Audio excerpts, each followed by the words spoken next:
Ok, ya vimos aquellas ocasiones en que la fiesta más candente del verano nos quedó a deber gravemente, y ahora para elevarnos el hype para la edición de este año, me parece que estamos en el mejor momento para echar un vistazo a esas noches gloriosas que este espectáculo ya clásico ha tenido a lo largo de sus ya más de 30 años de existencia. Si para ustedes hace falta alguna edición en concreto, espero que me lo dejen saber aquí abajo en los comentarios. No se vayan a olvidar de suscribirse, de activar las notificaciones y por supuesto de dejar su like para más contenido como este. Ahora sí, comencemos.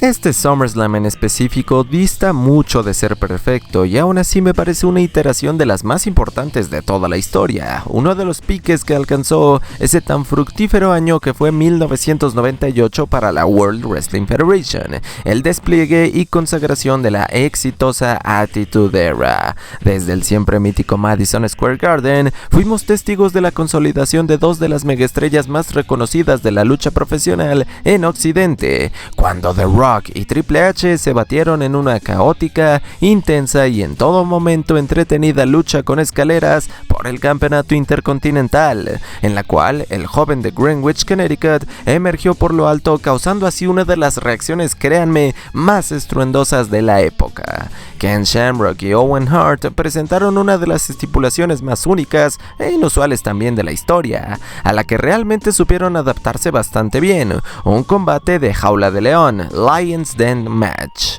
muy al estilo de películas de artes marciales, con una estructura peculiar que solamente iba a ser vista en algunas otras ocasiones aisladas, concepto bizarro quizá, pero que dos talentosos atletas trabajaron correctamente. El consentido miembro de D-Generation X, X-Pac, le arrebató al detestado Jeff Jarrett su bella y larga cabellera en una lucha de apuesta en un duelo más que sólido, lo que también podemos decir del opener entre Balvines y D'Lo Brown por el campeonato europeo, un performance de calidad con sus momentos y algo de lo mejor que este par podía ofrecernos. Edge y Sable en contra de Mark Mary y Jacqueline, luchísticamente hablando no fue nada del otro mundo, pero Sable era uno de los actos más hablados del momento y se pudo notar con el increíble ambiente que este tag team match mixto generó. Los babyfaces ganaron tal y como el recinto lo estaba deseando, y este encuentro fue un buen desplante para un Edge en su año de novato en la World Wrestling Federation. Kane decidió abandonar a su compañero de equipo Mankind, y esto causó que la que era originalmente una lucha por parejas hardcore ante los New Age Outlaws se convirtiera en una paliza sobre el hombre de máscara de piel, cortesía de Badass Billy Gunn y Road Dogg.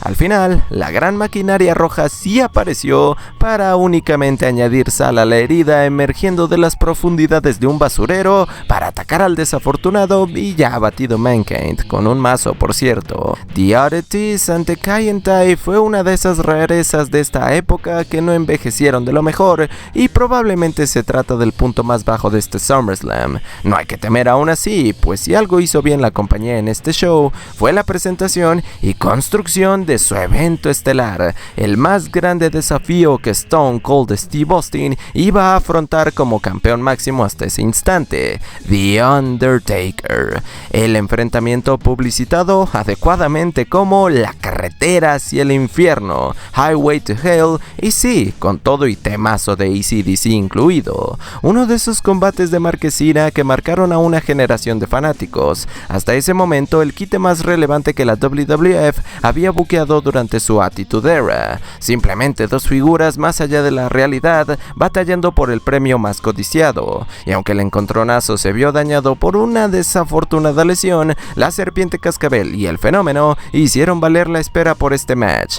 En cuestión técnica no va a entrar en ninguna lista de lo mejor, pero simplemente por lo que significó para la WWF y ese aura tan único que la rodeó, ya vale completamente la pena. La era de la actitud tuvo sus respectivos errores y tropiezos, pero cuando era buena, vaya que era buena en serio.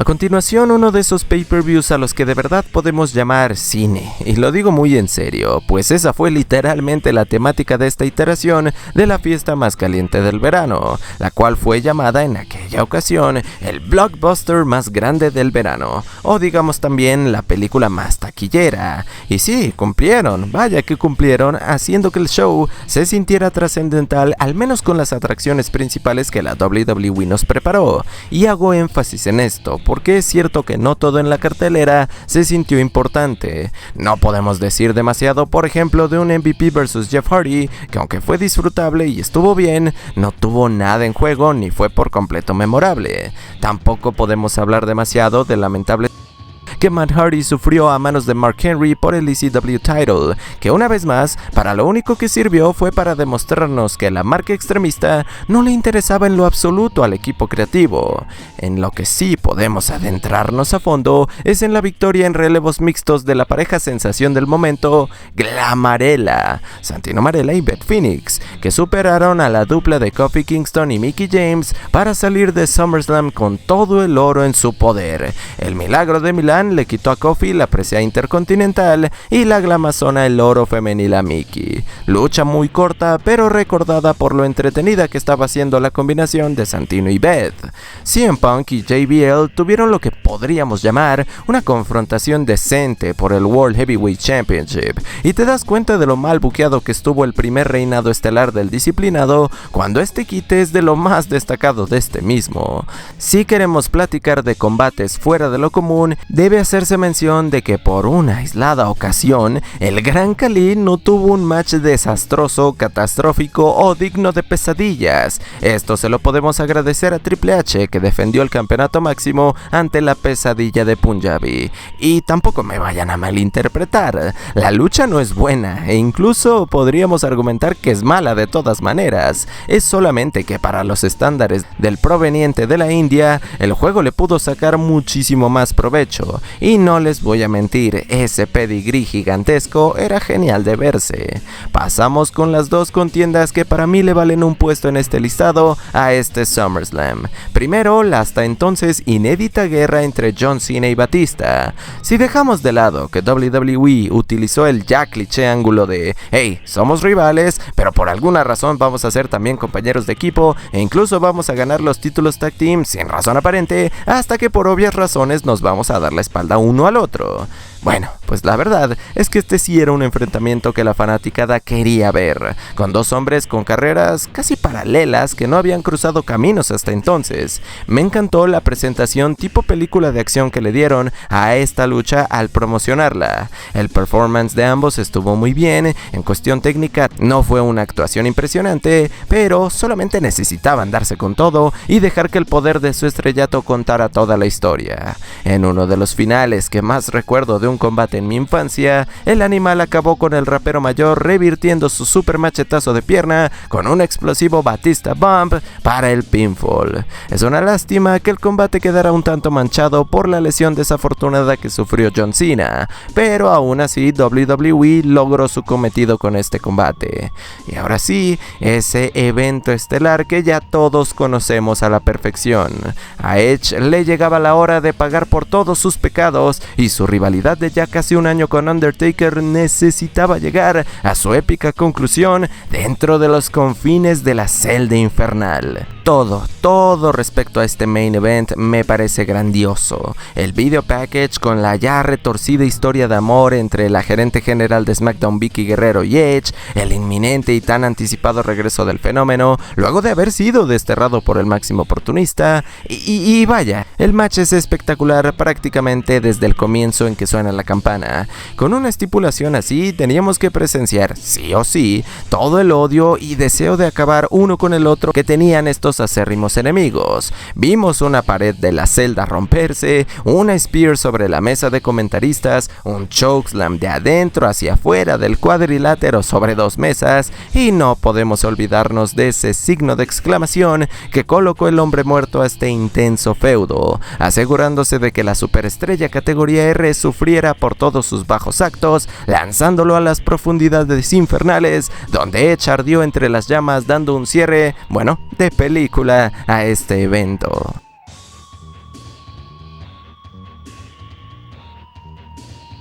Si no es de sorprenderse que 1995 aparezca seguido, sino que siempre en los recuentos con lo peor, tampoco debería extrañarnos ver al 2000 en los listados con lo mejor. Para muchos, el SummerSlam del primer año en este nuevo milenio es el peak de la Attitude Era, y existen argumentos válidos para ello, no mentiré, porque se trata de uno de los puntos en que la WWF encontró un balance idóneo entre el melodrama fuera del ring, que atrapó a la fanaticada en aquellos años, y la acción luchística que complementaba todo. Lo que sí es que me gustaría quitar de entrada lo que no encuentro interesante o bueno de este pay-per-view, como esa estúpida Sting Face Match, o sea, lucha de cara apestosa. O sea que sí, la que le pusiera el trasero en la cara a la rival ganaba este quite. Por amor de Dios, cómo detesto explicar eso. Combate entre The Cat y Terry Runnels, lo que la verdad no era nada más que una excusa para exhibir el atractivo físico de ambas. Creo que nadie se molestaría si dijera que la historia entre Kane y Undertaker y todo ese lore tan extenso que los rodea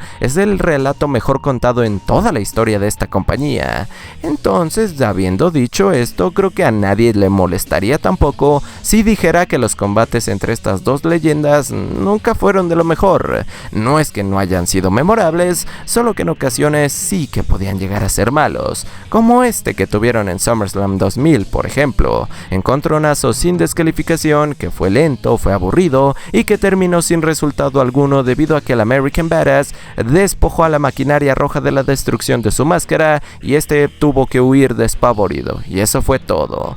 Tanto X-Pac vs Road Dogg como Right to Censor vs Too Cool son luchas que entran en el rubro de show semanal. Créanme cuando les digo que no hay nada especial que merezca ser resaltado de alguno de estos combates. Y ya para cerrar con lo negativo, jamás voy a entender por qué la WWF hizo perder a un Taz que había llegado over meses atrás a la compañía con Jerry the King Lawler. De por sí, el hecho de haber iniciado un feudo con los comentaristas ya lo hacía verse mal. Imagínense que aparte perdiera y por culpa de Jim Ross de paso.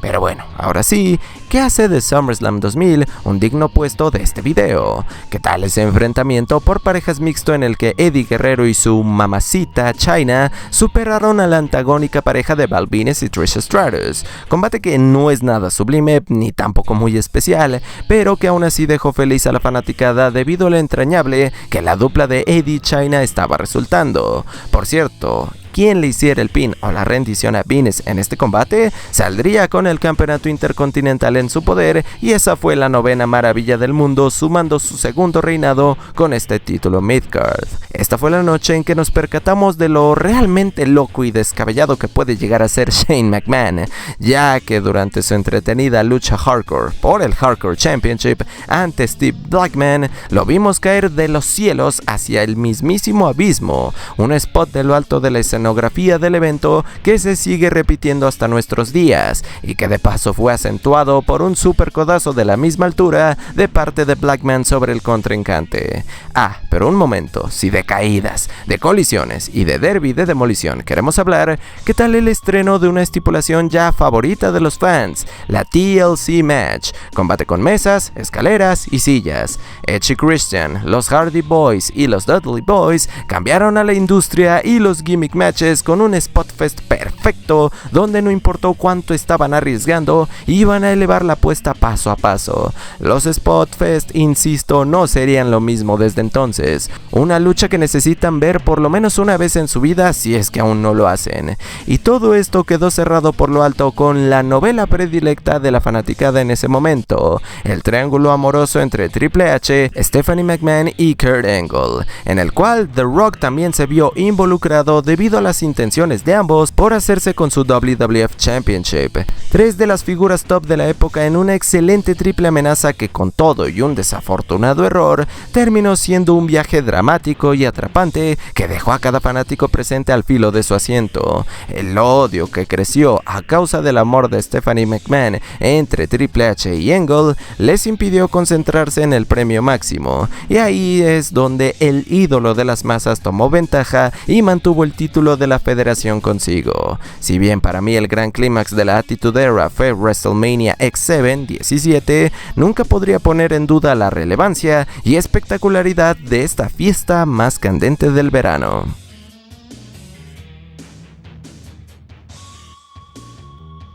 La etapa de la invasión en la Federación Mundial de Lucha es una de las más criticadas en toda su historia y razones hay para ello. Eso sí, no podemos ignorar el hecho de que, a pesar de que el storyline no resultó como muchos lo esperaban, sí que nos dio grandes espectáculos como lo fue SummerSlam 2001, un show de variedad donde pudimos ver de todo un poco y que hasta el día de hoy encuentro sumamente fácil de digerirse por lo entretenido del mismo. Para empezar, qué temazo y qué intro tuvo este pay-per-view, combinando la acción de la WWF con el video musical de Drowning Pool y su canción Bodies.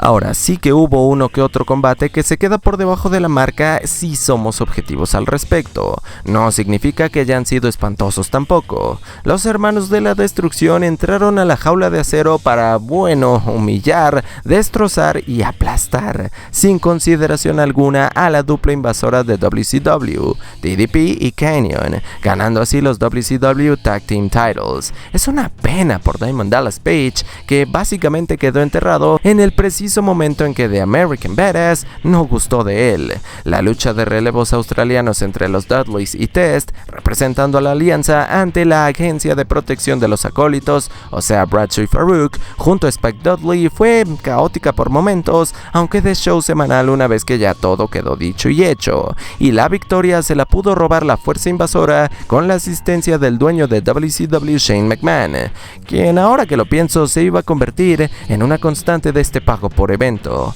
Chris Jericho vs Rhino tenía muchísimo más que ver con Y2J y Stephanie McMahon que con el mismo Rhino, y esta lucha no fue nada del otro mundo. Destaco un spot en el que el hombre bestia intercepta en el aire de forma bestial, al ayatollah del rock and roll con una gore fuera del cuadrilátero, y también destaco el hecho de que después de semanas de perder con él, Y2J finalmente pudo vencer a Rhino con las murallas de Jericho. Pasando con lo demás que este show nos pudo ofrecer, el opener fue una presentación luchística de calidad, ni más ni menos, entre dos muy buenos in-ring performers que no se dejaron las cosas tan sencillas combatiendo por el Intercontinental Title. Estamos hablando de Edge y Lance Storm, y a pesar de la intromisión de Christian, que casi le cuesta todo a Edge, él consiguió la gloria empleando su execution para el pinfall. Con todo y que la WWF jamás le dio la relevancia debida a las divisiones de peso junior o ligero, o como le gusten llamar, durante la invasión al menos, de vez en cuando permitían que talentos con las capacidades de X-Pac y Tajiri tuvieran encuentros más que entretenidos, llenos de spots ingeniosos y una muestra de agilidad que no se iba a ver en otras partes del producto. Con la asistencia de Albert, X-Pac unificó los títulos ligero y crucero, venciendo al de la Tierra del Sol naciente. Jeff Hardy y RVD nos regalaron una de las más aparatosas, pero aún así, ¿saben qué?, espectaculares luchas con escaleras que en mi opinión se merece un lugar entre las contiendas de este tipo más revolucionarias que se hayan visto, con algunos de los spots más icónicos que se iban a convertir en una constante de estipulaciones como esta. Y bueno, las dos luchas por campeonatos de calibre estelar nos dieron algo diferente, y si bien ambas me parecen buenas, no cabe duda de que el combate de la velada fue por el WWF Title entre Stone Cold Steve Austin y Kurt Angle, una extensa así como devastadora guerra en la que ninguno de los dos iba a ceder ante nada, llena de buena psicología, storytelling y dramatismo puro, así como también su respectiva dosis de sobrebuqueo con toda clase de caídas de árbitro, ref bumps e intervenciones. Tristemente no hubo resolución definitiva, ya que al héroe olímpico se le robó por medio de un referee corrupto de parte de la alianza, acabando el enfrentamiento por descalificación, o sea que no pudo llevarse el título. un combatazo aún así. Y el evento central, con toda honestidad, no le llega al nivel a este, pero no estuvo mal, tuvo lo suyo. Más que nada lo que le juega en contra es haber sido tan predecible. The Rock se pasó toda su rivalidad con Booker T, dejándolo en ridículo, y era dolorosamente obvia su victoria ante el 5 veces campeón de WCW, a quien precisamente le arrebató el título de la caída promoción, superando las adversidades y las intromisiones de Shane McMahon. La Roca entonces mandó al público feliz a su casita, luego de un match bien trabajado y con las emociones suficientes. Este pago por evento es divertido, no será el más legendario, pero ese rato de entretenimiento ya lo tienes garantizado.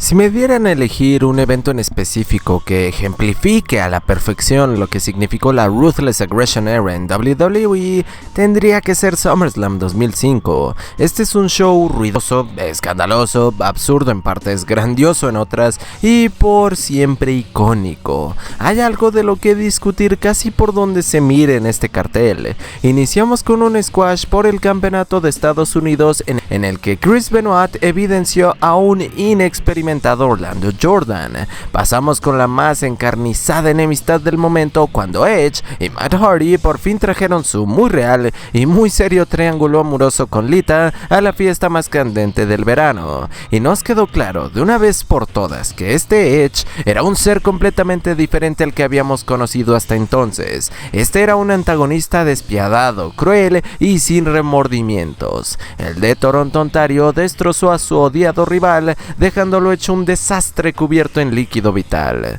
Si no bastaba con el drama de un engaño y el quiebre de una amistad de años, ¿qué tal el de un padre defendiendo el honor de su familia y buscando probar de una vez por todas ser el único y legítimo papá de su primogénito? Pues eso vino a continuación con la tan accidentada pero también impresionante lucha de escaleras entre Eddie Guerrero y Rey Mysterio por la custodia del buen Dominic. Combate recordado por algunos momentos sí escalofriantes, acción magnífica de parte de dos habilidosos maestros del ring y ese botch tan mítico en el que Vicky Guerrero se olvidó de salir y la demora provocó los gritos iracundos de un latino hit que sabemos era un perfeccionista en el cuadrilátero. Ni siquiera es el mejor enfrentamiento entre Eddie y el dueño del 619, pero sí es de los más hablados y trascendentales de su extenso relato juntos. Kurt Angle fue honestamente desaprovechado en un infantil ángulo con el personaje ya en decadencia de Eugene,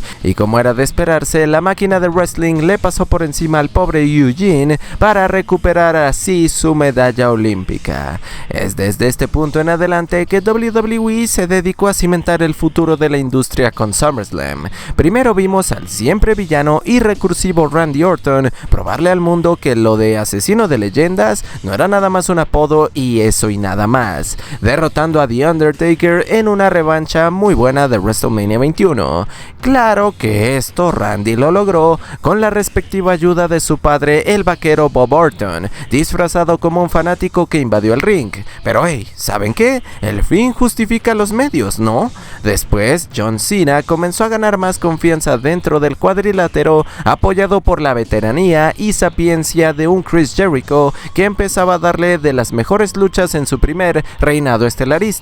El rapero mayor únicamente requirió del FU para la victoria. Y por último, Batista continuó con su majestuoso régimen con el título mundial de los pesos completos, el mejor del gran cinturón dorado que haya tenido WWE en mi opinión, dejando atrás a un rudo JBL que como siempre hizo lo posible por hacerse con el campeonato, pero ante un animal desatado y sin descalificaciones, además de implacable, no iba a ser suficiente. Batista acabó el trámite con un Batista Bomb de proporciones bíblicas sobre la escalinata metálica para su retador. Y así es como del futuro pasamos al pasado en la WWE junto a Shawn Michaels y Hulk Hogan, que como en sus mejores tiempos se dejaron llevar por completo por su incontrolable ego. La cuestión es que solamente uno de los dos podía llevarse la última carcajada y ¿saben qué? Ese fue el chico rompecorazones, porque si bien el Hulkster logró convencer a los los altos mandos de darle la victoria fácil y cliché sobre el showstopper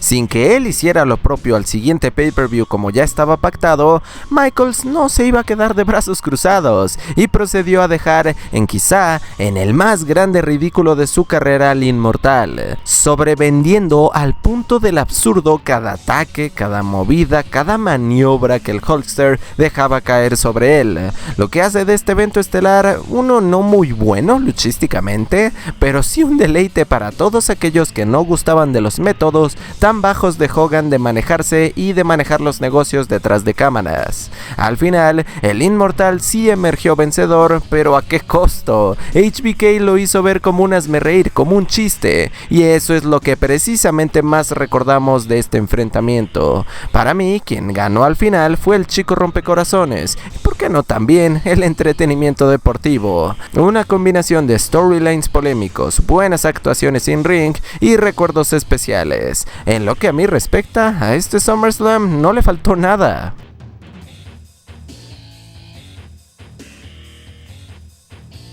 Yo sé que todos, absolutamente todos, ya estaban esperando por esta edición de SummerSlam. Es que la empresa de verdad no ha podido darle a su espectáculo veraniego por excelencia otra edición así de legendaria y tan completa como la que tuvo en 2002. Con la clase de nivel, de roster que tenía la WWE, tenían que aprovecharlo de una forma u otra, y creo que de todo el año 2002 fue en SummerSlam donde mejor supieron hacerlo. ¿De cuántos eventos podemos decir realmente que cada combate tiene como mínimo una cualidad que puede hacerlo interesante de revisitar? Seguro no demasiados. Arrancamos con uno de los mejores openers, escúchenme atentos aquí, en la historia de WWE, no solamente de SummerSlam. Kurt Angle le daba la bienvenida a Rey Mysterio a su primer pay-per-view con una lucha dinámica, frenética, en la que la técnica del héroe olímpico y la destreza del enmascarado se acoplaron en una combinación perfecta que nos regaló sensacionales secuencias y spots. El combate ni siquiera alcanza los 10 minutos, gente, y aún así es un clásico para toda la historia. Ric Flair, en este preciso instante de su carrera, no se estaba sintiendo de lo mejor. Comenzaba a sentirse desplazado por la nueva generación del pro wrestling, y una de esas nuevas superestrellas en su momento era Chris Jericho, quien no iba a permitir que la leyenda del Nature Boy pereciera así como así, por lo que le brindó un duelo que, bueno, no va a quedar entre las mejores de la carrera de ninguno, pero que aún así le regresó al Nate ese factor que lo convirtió en una luminaria de esta industria. El recinto entero en Nueva York se entregó por completo a la grandeza de Ric Flair, y él se los pagó sintiéndose de nueva cuenta como aquel que viajaba en limusinas, se paseaba en jets, que robaba besos a las damas, hijo de su ya saben qué. Edge y Eddie Guerrero comenzaron su genial trilogía con una lucha que se dejó disfrutar con sus respectivas secuencias de alto impacto, caídas cercanas y acción de principio a fin. El ofrecimiento de la división Tag Team estuvo bien, pero hasta ahí. Pudo haber sido más memorable, en mi opinión, de haber tenido un resultado diferente, permitiendo que el bizarro pero de verdad entrañable equipo de Booker T y Goldust se llevaran la victoria y los títulos Tag Team ante la aborrecida dupla de los no estadounidenses Christian y Lance Storm, que fueron asistidos por la otra parte restante de este stable anti-Estados Unidos, Test. RVD y Chris Benoit por el título intercontinental fue una demostración de la técnica luchística y sobre todo del impecable trabajo de selling de Mr. Monday Night, reñida confrontación por el oro midcard, de la cual la plancha de 5 estrellas pudo más frente al candado cruzado. La noche aún era joven para Test y él tenía su propio desafío en la forma de The Undertaker, un Big Evil que, a pesar de un magnífico trabajo como heel, pues no podía ser detestado por demasiado tiempo y regresaba a ser el eterno consentido de cada fanático, para que en esta ocasión pudiera defender el honor de su país con un choque de verdad de titanes. Test no fue tarea sencilla, y si debo destacar algo de su performance es su selling. No es que a Taker le hiciera falta, pero el espigado canadiense lo hizo verse como de $1 millón en este match. Con todo e interferencias de los Un-Americans, Big Evil sacó la casa hasta por los Estados Unidos y fulminó al enemigo con la tumba rompecuellos. Hasta la amistad más cercana puede transformarse en la más cruel rivalidad. Esa es la lección que nos dejó la brutal, violenta e inmisericordial lucha sin sanciones entre el maligno Triple H y un Shawn Michaels intentando responder esa pregunta que lo estuvo aquejando, quizás hasta atormentando durante 4 largos años. ¿Aún tenía lo necesario para entrar al ring? Con esta exhibición de storytelling, de psicología y espectacularidad, creo yo que la respuesta fue evidente. A HBK le bastó únicamente un descuido, un suspiro nada más, llevarse la victoria y demostrarle al juego que por más años que hayan pasado, aún tenía mucho que aprenderle. Como todo mal perdedor, el asesino cerebral, esto no pudo importarle menos y atacó con malicia la espalda ya dañada de su antiguo mejor amigo para marcharse con una casi diabólica sonrisa en su rostro. La fanaticada de WWE sintió que ya era el momento de un pase de antorcha, de que una nueva mega estrella diera el paso hacia adelante a costa del campeón indiscutible The Rock. Este nuevo rostro buscando consagrarse en la cima era Brock Lesnar, que tuvo un encuentro sumamente físico y recio con el grandioso, siendo aclamado por un respetable listo ya para su consolidación y en cambio decirle adiós a quien había sido su elegido durante los últimos años. The Next Big Thing cumplió la profecía y mandó a Hollywood, aunque no de manera definitiva, al Toro de Brahma, acabando la emisión de un show que no solamente envejeció como el buen vino, sino que se mantiene para mí como el mejor SummerSlam de todos.